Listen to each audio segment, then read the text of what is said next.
এবার আমরা আসছি গুণগত চলক বা কুয়ালেটিভ ভ্যারিয়েবল অর্থাৎ গুণগত চলক। গবেষণার ক্ষেত্রে এমন কিছু চলকের উপস্থিতি পরিলক্ষিত হয় যাদের কখনোই যাদেরকে কখনোই তাদের সংখ্যাগত মান দ্বারা পরিমাপ করা সম্ভব হয় না।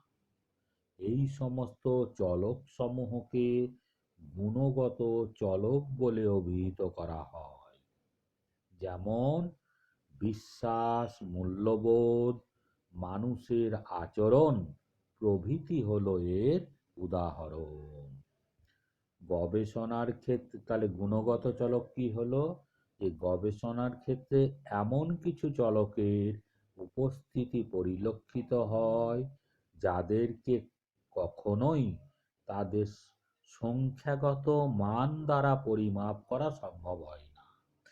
যাদেরকে কখনোই তাদের সংখ্যাগত মান দ্বারা পরিমাপ করা সম্ভব হয় না। গবেষণার ক্ষেত্রে এমন কিছু চলকের উপস্থিতি পরিলক্ষিত হয় যাদেরকে কখনোই তাদের সংখ্যাগত মান দ্বারা পরিমাপ করা সম্ভব হয় না। এই সমস্ত চলক সমূহকে গুণগত চলক বলে অভিহিত করা হয়। যেমন বিশ্বাস, মূল্যবোধ, মানুষের আচরণ প্রভৃতি বিষয়সমূহ গুণগত চলকের উদাহরণ।